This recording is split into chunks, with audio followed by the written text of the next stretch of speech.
This podcast contains strong language and adult themes from the outset. Finding the funny. Finding the funny. With Ruth and Ange, finding the funny. Well, welcome back to Finding the Funny, everyone. We're really excited this week. I think you'll agree, Ange. Oh, yeah. Because later on in the episode, we've got Cici Coleman of First Dates fame. First Dates is a show that we love, Oh, my Lord. I bloody love that show. Me too. I'm very excited for Cici Coleman. Cici Coleman. So she's going to be joining us a little bit later. But before that, Ange, how have you been? I've been bloody great, actually, Pats. And I think that's really in part because of the weather. It has been bloody beautiful. It's freezing here. It's not beautiful here. Is it not? Oh, it's it is. freezing and grey. Oh, God, no, it's horrible here. We have got blue sky and sunshine, mate. Oh, no, Yeah. no. We had that yesterday, but today it's shitting awful. Yeah. And actually, I think, the whole of last weekend was just like glorious. Oh, glorious. Hey, listen, I saw quite a funny meme this week that I thought I'd share with you. Mm. And it said, I can't believe Busted went all the way to the year 3000 and didn't think to warn us about 2020. Fair enough. That's true, isn't it? Yeah. Like, all right, What the hell were they Busted. doing? Also, that song, Shit. I went to the year 3000. Shit. Not much has changed, but we lived underwater. Then everything has fucking changed. Yeah, it's shit. It's a shit song. It is a shit song. For them not to let us know, not to just Yeah. give us a heads up in the bridge section of that strong. 2021 is going to be an absolute shit show, Yeah. guys. Yeah. Yeah.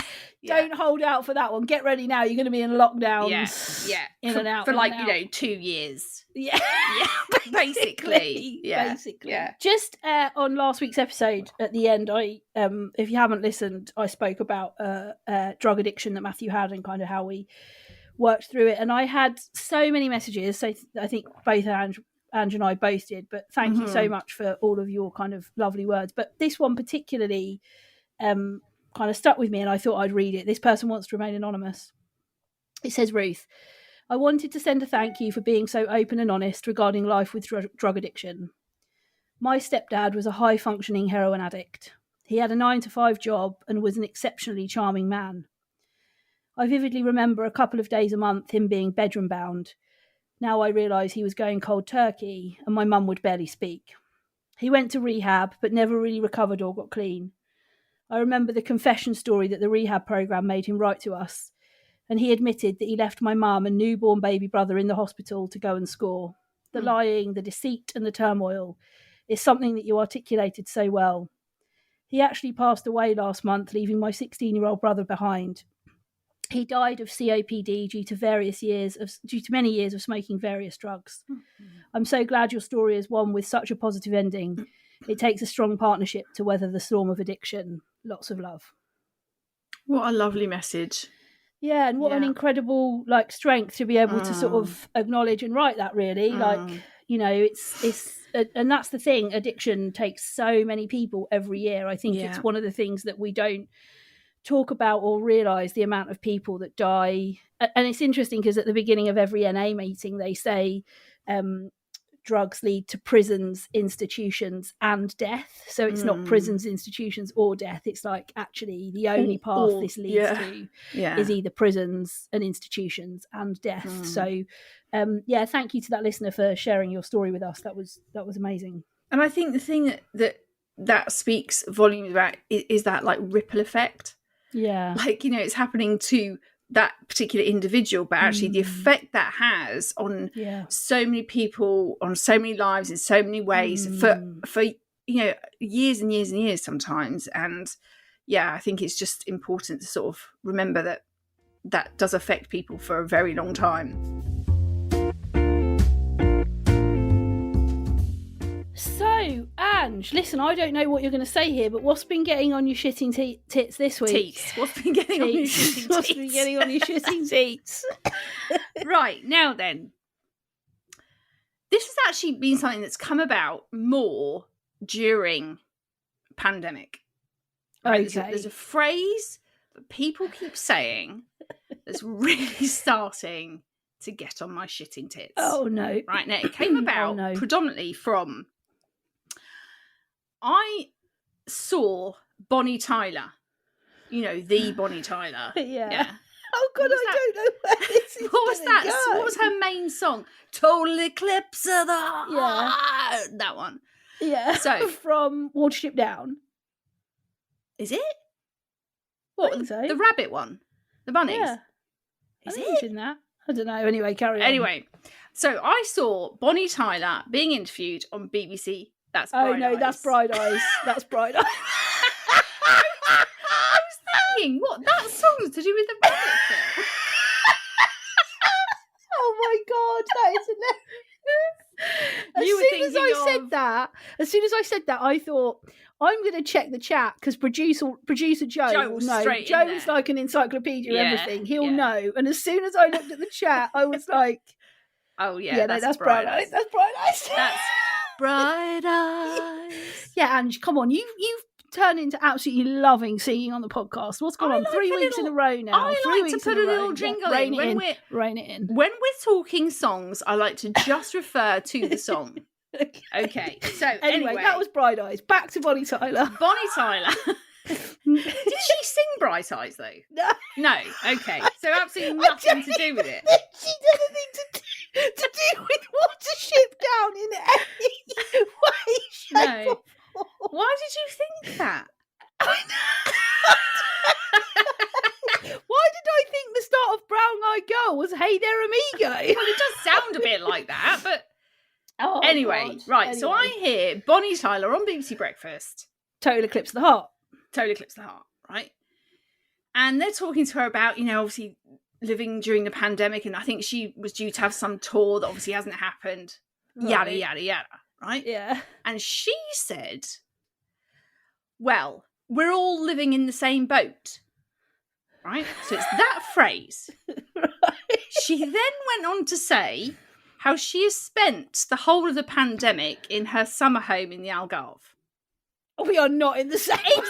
Exactly. Bonnie Tyler. You are not in the same fucking No. boat, Bonnie. No, You're that in a is yacht. true. I'm in a little fishing boat. Yeah, I'm not they're the even boats. in a fishing boat. I'm in a dinghy. I'm in a dinghy. I'm in a fucking dinghy. Yes. And my size in a dinghy, Bonnie Tyler, does not bode well. Means that you're actually drowning. Means that it's actually I'm watching it deflate around me. But just that, Yeah, we're all, we're all I'm in like, the same boat. I actually was shouting at the TV. Fuck off, Bonnie. You're in the Algarve. You've been in the Algarve since last fucking March. Right? So stop telling us that we're all in the same boat, because we're not. No, we're not. And I've found people saying that a lot. It's like the whole, we've chatted about this before, you know, your Kardashians pissing off on a holiday, Yeah. right? They are not in the same boat. No. They're on a shitting yacht in I've the heard Bahamas. people say, how do you feel about this one? Because I've heard people say, we're all in the same storm, but we're in very different boats. What? We're all in the same, so we're all going through the pandemic, Yeah. but we're in very different boats. Some of us are in your dinghies. Yeah. Well, I mean, that's more accurate, isn't it? Yeah. But Yeah. how do you feel about that? I still think it's a shit saying. Because I've heard loads of, especially like high profile celebrities say, well, you know, I appreciate we're all in the same storm, but we're in very different boats. No, actually, now I've thought about that more, I disagree. Okay, we're not in the same storm. No. No, Because that's what I think. How can you be in the same storm Yeah. in your summer home in the Algarve? In the Algarve or in the Bahamas. Yeah, you are not in the same storm. No. You're living a fucking great life. And also, you're living like there's not a storm. Yeah. That's the thing. You're living in the balmy seas. Yeah, you're like, oh God, what storm? What storm? Yeah. I'm fine over Yeah. here. Yeah. It's like I've done my massive Halloween party that I wanted to do. I've gone on the private jet that I own and gone to the Bahamas and taken half my family with me. Yeah. Yeah. I've stayed in a summer house in the Algarve. Yeah. It's like we're not in the same storm. No, we're not in the same boat. So Like- stop saying that we are. Let's just stop banging on Yeah. about storms and boats. Yeah. I've I've got a dickish behaviour to bring this week. Right, come on then, Pat, hit me with it. It sort of goes back to meetings. I know that I talk a lot about office work stuff, but that is some of the places that I find the most dickish behaviour. And also, that's all we're bloody doing, isn't it? Yeah. Yeah. It's when people in meetings, like you'll be chatting away, you're talking, and then so-and-so, and then, Sandra, she brought up something. Don't minute this, please, Carol. Don't minute this. And everybody's like, oh God, what's she going to say about Sandra? Carol, can you turn your camera on? So see you've put your pen down. Don't minute this. Sandra bought the last prawn sandwich in the canteen yesterday, and I was seriously... And you're like, oh God, is that it? Is that it? Is that it? And then the other thing is that everyone then cracks up. Why do people find stuff in offices so funny when it's not funny? It's like we turn into people at Wimbledon. When like a pigeon flies on the court at Wimbledon, everyone's like, oh God, and there's the guy in his tennis-shaped hat. Fucking hell, this is hilarious. And it's just not funny. No. And that sort of transcends into office meetings. People crack up at things. Guffawing. Don't minute this. Say something that's not funny, and everyone on the Zoom is laughing. Yeah. And I'm sat there thinking, God, I'm glad I've got my camera off. Because this is not funny. This is utter shite. All. Yeah. Or if the other thing that I find dickish is if the minuter pipes up and says, you're talking, you'll be sort of semi-slagging someone off. The minuter comes in. Ruth, should I not minute this? What do you fucking think? I don't want to send these minutes out to Sandra, or I've called her a two-faced cow, do I? I would absolutely love it if that all got minuted. Yeah, me too. If that actually was in the minutes. Yeah. Yeah. Sandra Sent it out. Or Carol, or whoever it is that's taking the minutes. She's literally put everything in there. Verbatim. Everyone's been slagging off Terry. Let's call him Terry. Everyone's slagging off Terry. And Carol has minuted the whole damn thing. Because nobody said don't minute this. And Exactly. she didn't check. No. But you'll be on a meeting, everybody's got their camera on apart from the person that's doing the minutes. And you'll just hear out of nowhere, black screen. Shall I minute this, Carol? Where did that come from? No, probably don't put this in, actually. It's not relevant to the meeting and it's a bit bitchy. So thanks very much. So maybe just thanks, leave and the that. mic goes Leave off. that. Yeah.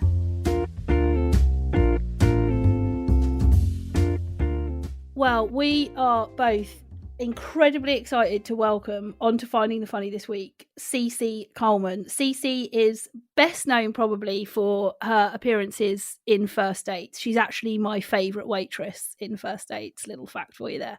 She's not mine. But I actually also prefer the males. Oh, get you! Not a surprise, you hussy. Anyway, on top of that, Cici has just launched a brand new radio show with who I call Pirate Pete from Towie, and that is on Fubar Radio. Cici, we're so grateful for you coming on to Finding the Funny. Everyone welcome, basically, me and you, Ange. Cici Coleman! Cici Coleman in the house. Wow, what an intro. Cici, just remind me what your dating show's called, because I forgot to mention it. What's your dating show called? Literally that, the dating show. The dating show. The dating original show. name we could have thought of. We're like, the dating show. How did that come about? How did starting that with Pete from Towie come about? So I have worked with Fubar for about 3 years now on the other side, so being a guest on the show. Okay. Got the opportunity, I think, over the last 18 months to co-host with people. And it just went so well. And I've always said to them, if there's something I can do, I want to do it, around dating. Because you can be free on there, you can say whatever you want, you can swear, and I love a swear word. So finally we got there, and then Pete came on First Dates 2 years ago. So he came to the hotel. I did not know that. Yeah, in Italy. And I was doing Merlin's role that day. So I got to literally ask everything that I want to ask, because with Merlin's role, you can do that. It's like, and I just thought he's great. And so he was one of the ones that I'd said, well, maybe we look at, getting Pete as a co-host. And it's worked so well, really, really well. Brilliant. He's also really attractive, isn't he? He's a very beautiful man. He Oh is my very. gosh. Yes, he is. Is not harsh on the eye at all. No. So, Pete, if you're listening, which I hope you are, because if you're not a fan of Finding the Funny, if you've never heard of it, where the fucking hell have you been? I'm talking directly down the airwaves to you, Pete. If you want to go on a date, why not? Let's hook up. Let's just put in there very quickly, Pete, that Ruth, aka Petty, as she's known on the podcast, is actually married. So probably right. best, not kind of go down that route, Pete. That's a minor point. Really. I mean, although I'm sure she would leave Marty for you. Oh, mate, 100. No doubt. Have you seen Pete from Towie Ange? I have, but I have to say he's not really my cup of char. Yeah, no, I'm not. No, I think I mean, nothing against Pete. He seems like a good guy. Seems like a decent bloke, but he's just not. He's just not my bag. He seems like a bloody good bloke. He's just not what you'd go for. No, exactly. And that's fine, He is. He's surprisingly nicer in person as well. Yeah, I think he's given this sort of name on Towie, isn't he? Of like the love rat and everything else. Yeah. But he is actually and he's very switched on, like quite emotionally intelligent. And I think that's why we have really good conversations, quite deep. So he's fun. We have a lot of fun on it.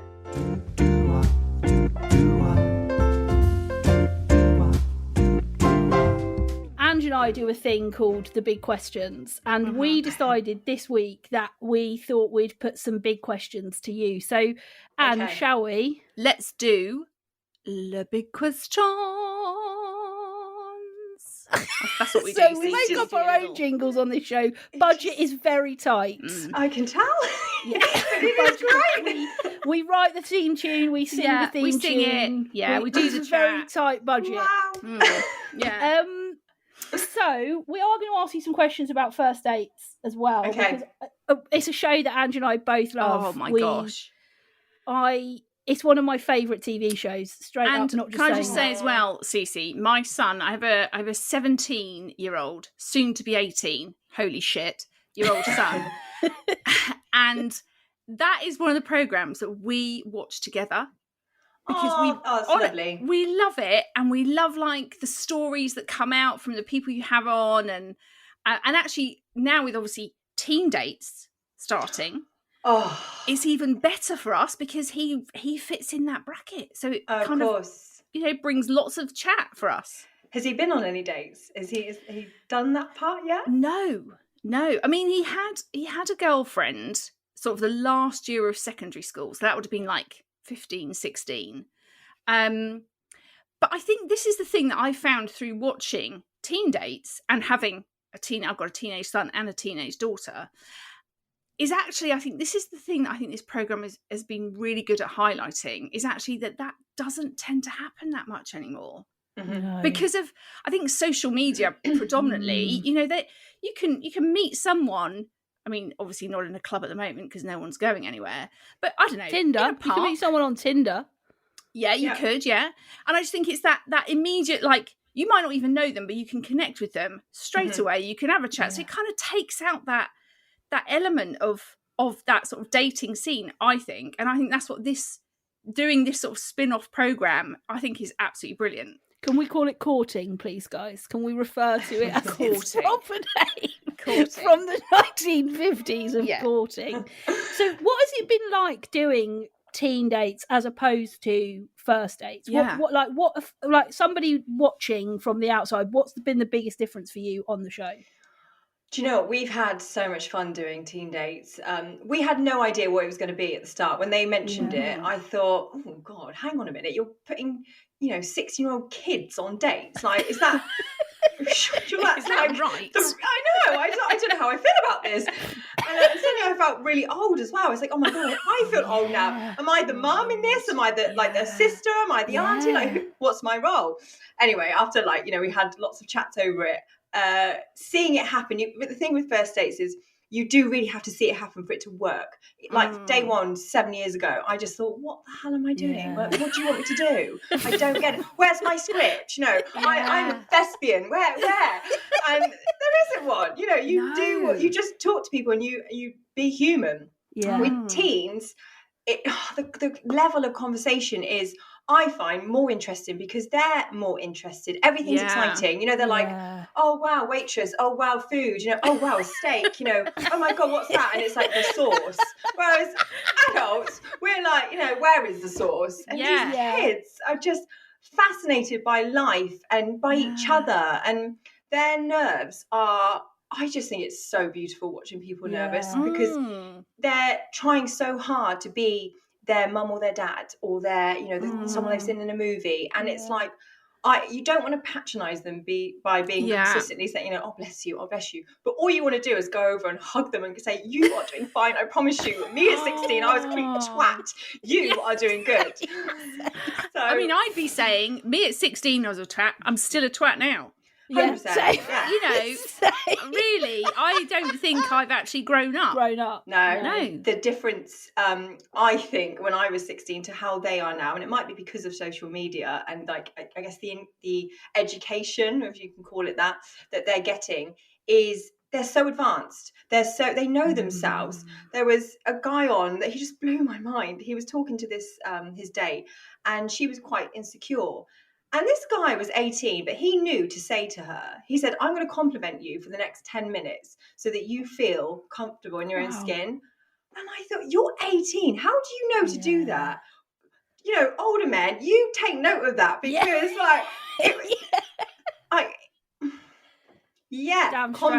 compliment. Yeah. And they're just very, I found them very switched on and way more educated and emotionally and in all the other ways than I ever was at that age. Now, look, I've got to ask, Cici.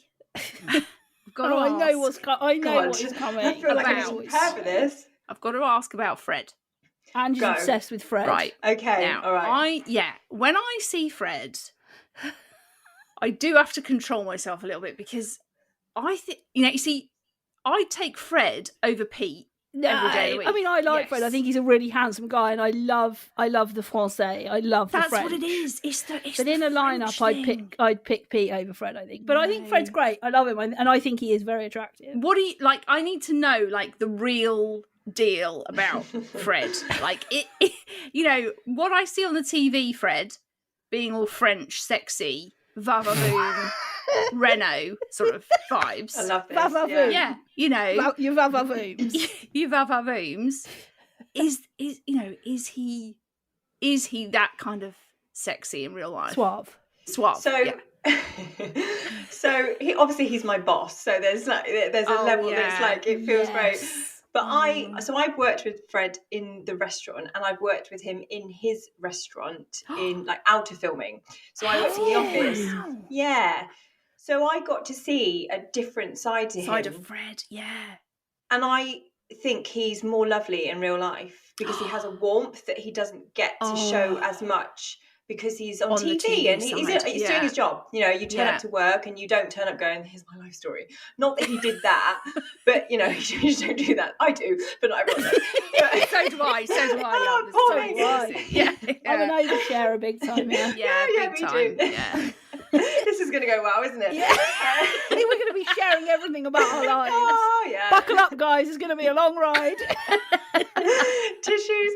But Fred, seeing that side of him was, I feel like he's got a little special place in my heart because I would probably never I never say to him, oh, I love your warmth, because he's not, I'm gooey and he's not, you know, he's like, Sissy, you do your job, and I'm, you know, I'm like a Labrador. But that's the way I feel about him. He's just got and the way he speaks about his children, you know, there's just love. It's pure love. And that is, I mean, that says a lot about a person anyway, doesn't it? The way they speak so highly of their children. So it's nice seeing both sides, I think. Yeah. Right, Ange, that's it now. You sold even more now. And Angie's like, when can I meet him? When can we have him? I've got to get some time with Fred somewhere in 2021. Somewhere along the way. Yeah. I've got to. When we film, we do have so our background daters aren't dates. So you can. That's what I want. come along. Yes, Cici, please. And why don't you go on a background date with Joel? And everyone will be like, hang on a second. No. Is she dating Joel? Yeah, no, that's not appropriate, Pats, is it? That's just not appropriate. Is that your is it? son? Yes. Okay, all right, I got And it he's now. only 18, so I'm sure people would be like, look at that girl over there. She looks about 50 and her date looks about 12. Excuse me, I'm not 50. Bloody hell. Delayed reaction there. Yeah, no, I'll just go on my own. I'll just go on my own, and you can just give me some random. Why don't we go together, Ange? Well, no, Yeah. you've got to be in the background. We're the background daters. So why don't you and I go and just sit at a table and we can just have... That's the other question that we had in, Cici. What is the food like in the restaurant? Yeah, because it always looks amazing. It is really nice. We've changed between obviously London to Manchester, and London was known for its steak. Like it's his steakhouse, so the steak, so good. And Manchester, it's so good. And Manchester is a bit more, a bit of everything. So like a bit like what's that place? The Ivy. You know, the Ivy's got amazing food. Nice. Like shepherd's pie. Like God, yeah. Yeah. So that kind of style. So you've got everything. Yeah, I really want to try the food in the First Dates restaurant. Every time I watch it, I'm like, oh my God, that food. It looks amazing. Now, we had another question that says, what advice would you give to anyone going on a first date, especially coming out of lockdown?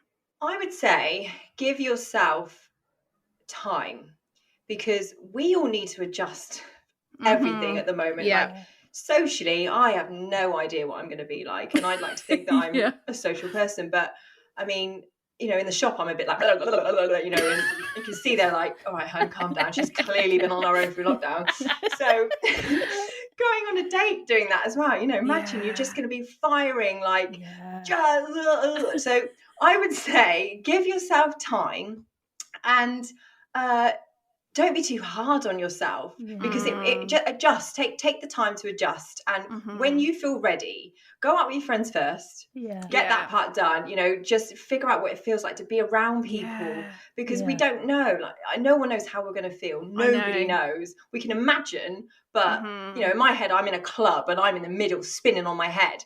Is that really going to happen? I'm not sure. I reckon it is actually, Cici. Let's go I reckon out, you're the going to three be of out us. there. Night out, I want to see you spin on your head. Yeah. So yeah, I'd say give yourself time, spin on your head with your mates, and then meet a guy or girl or whoever you're meeting. Yeah. It's interesting though, you make a really good point, because I don't know about you, but if I'm watching a film that's like been recorded ages ago, before COVID, there's a part of me that's watching all these people like in a tiny room or in a shop going, oh my God, what are you doing? Stop touching all that stuff. Put it down. You've now fingered. You've now fingered 14 different items and you haven't bought a single one. Why aren't you wearing? And like, you have to sort of remind yourself, God, there was a life pre-COVID, and 5 years ago when this film was made, you could hug each other and you could be in a small space. So it's sort of like, God, if that's our thinking when we're just watching something, how the hell is it going to feel when we're sort of back to any kind of semblance of normal and somebody bowls up to you in a supermarket and you're like, all right, mate, keep your distance. Yeah. I'm like it now, though. You know, we're still queuing. I mean, in Streatham where I am, we're still queuing. And when someone's too close, I'm like, first person, give that look, you know, back off. Don't really say anything. I just do some type of action, hoping they'll know what that means. See, socially, I have no idea. I hiss at people now. Rather than actually say something, I'm like... I think that's socially acceptable. Yeah, I'm going to start doing that. I'm going to start hissing. Get back. Get away. Get away. Well, look, we always make a bit of time on this show to talk about more serious subjects, and one of the things that we wanted to have a chat with you about, Cici, in terms of like social media and social media stress. You know, you have a large platform. We've got a couple of messages from some of our listeners, but I suppose the first thing for me is how do you manage social media in your life, and what sort of tips do you have? Because I also think lockdown has brought just incessant scrolling, hasn't it? Like screen time just through the roof, picking up your phone, not really knowing why you've picked up your phone, just looking because there's nothing else to do. And so how do you sort of manage social media kind of stresses and social media in your life? So I think, firstly, I probably got an advantage because I'm 30 plus, I'm 35. So I wasn't born into this world where it was only about social media. So my 20s were, whatever I was doing in my 20s. But I've come into it maybe with the mindset that it isn't my life. Otherwise, it would completely control me. Through lockdown, you're completely right. We're just scrolling endlessly. I think structure, if you've got to have some structure. So if you can do one thing in the day, I don't know what that might be, that you have a coffee at 10 a.m. every Monday, that's your structure, because that kind of starts your week and it kind of dictates how the day is going to go. If you start the day Monday scrolling, oh shit, it's now 10 a.m. and I carry on, and the first thing you're seeing is a girl on a beach who is size 6 and with a 94 pack, and you think, why haven't I got that? It's such an unhealthy way to start the day. And I definitely do have my moments with social media. Was it last year? I always forget time series. It might have been last January. I was kind of like penciled for an event, and I really wanted to go to this event. And anyway, didn't hear anything about it. And I'd woken up one morning, forgotten about the event, and gone on social media. And the people that I was meant to be going with had all gone to this event. And the FOMO that I felt, I was like, hold on a minute, come on now. I'm a woman. I should be feeling this. But I did. And I felt almost hurt. I was hurt in my stomach from seeing all my friends having fun. And I just thought, why am I doing this to myself? So I've got a massive thing about dogs. I absolutely am obsessed with animals, well, dogs in particular. And I follow a lot of dogs. And my majority of the people I follow are things I follow are dogs. And I deleted every single person or human on my account, apart from my sister, unfollowed, and just followed dogs. And the reason I did that is because I do have a habit of going on in the morning and scrolling. And I thought, what makes me happy? Dogs make me happy. So what's the best thing to do? Wake up in the morning and see some puppy wiggling around, like sniffing and doing beautiful things. That's going to make me happy. And that's going to make my day happy. And by all means, did I get messages, like, babe, did you unfollow me? And I had to explain. I ended up like copying and pasting the same message because I just said, like, it's not personal, but if I follow you and I don't follow so and so, it becomes personal. So I've just unfollowed everyone because this is where I'm at and this is what I need for my mental health. I'm putting me first. This is what I'm doing, and it was the best thing I did. I spoke to another lady about this. She's an influencer, and she was saying, I can't do that. If I don't comment on people's pictures, they'll find it rude or something. And I thought, firstly, you've created that yourself. You've created them to have the power. You've chosen for them to have that power over you. That, wow, she didn't comment on my picture. So I think there's so many things that you can do. Therapy, go and get therapy if you like. Therapy is the best thing I've ever done. For tiny little things, go and get therapy and just outright say, I've got a problem with social media. It's a habit, and it is a habit now, or a problem. Help. And I think that for me was a big I didn't know that was my problem until I'd gone to the therapy session. I was like, oh shit, I'm following loads of people I don't want to follow. So yes, I would say there are so many things you can put in place, but it starts with you. What do you want? What do you need? And what do you want? And whether you see it as selfish or unselfish, however you view that, sometimes we do have to be selfish to get what we want. And your mental health is most important and more important than anything else. So start with you, get that part right. And do you think as well, I mean, I think a really hard thing, especially I think for people who, like for yourself and lots of other people who actually your sort of social media presence is part of your life and how you kind of communicate and what people see you doing, and like there has to be a kind of line where there's stuff that you put on social media and there's stuff that actually stays private and is your private life, and no one need, like, I don't know, is that sort of something you kind of are very clear about and have a clear kind of boundary for that? I've got better at it, and it's taken time, I think, because at one point, you know, I didn't. So with first dates, you know, we weren't sort of thrown into fame or anything. We were sort of like gradually into it, which was quite nice. But when my following started to come up, I felt pressure. I thought, well, you know, I've got to post every day now. I've got, you know, people following me. I don't know why I felt like I had to do that, but I did.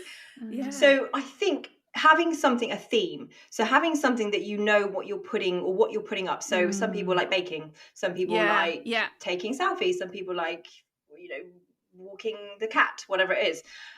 Find that theme and stick to that, because if you don't know what you're doing, that also shows on your page, and that's when there is an overlap, because you think, oh, I haven't posted today. And then you might post something that's a bit personal, and I think I've had moments of doing that, especially with like boyfriends. You know, you think, oh, is it time that I put my boyfriend on social media now?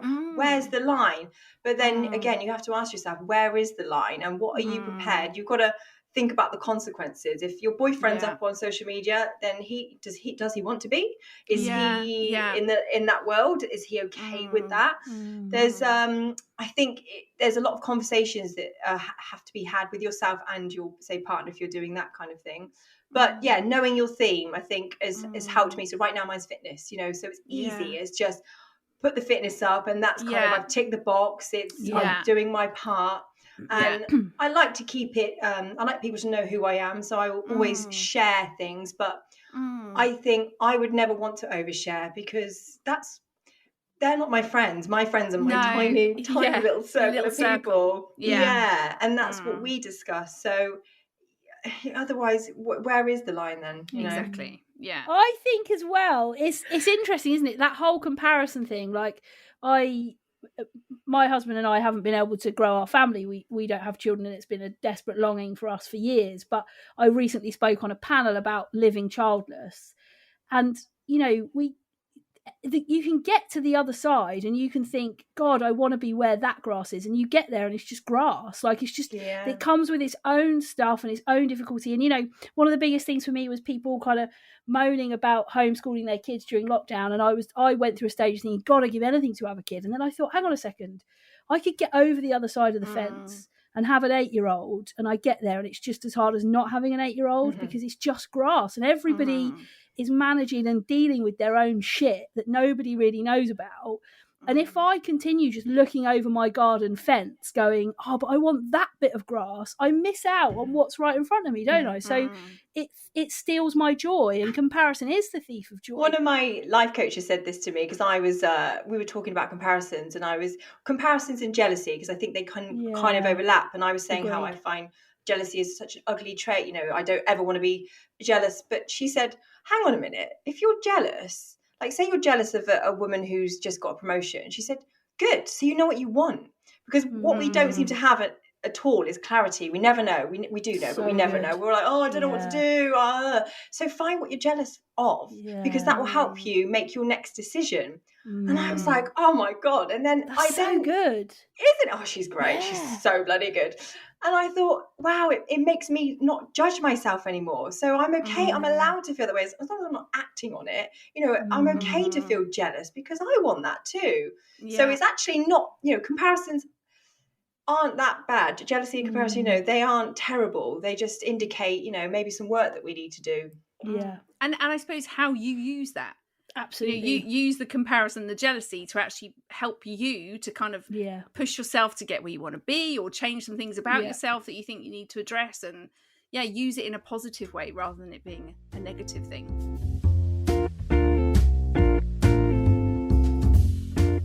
Well, look, Cici, thank you so much. We're so grateful that you came and stopped by and had a chat with us. I think you've said some stuff that will be so helpful for so many people. The dating stuff, as well as the kind of social media stresses, comparison stuff. Obviously, you can catch. What time's your radio show on Fubar?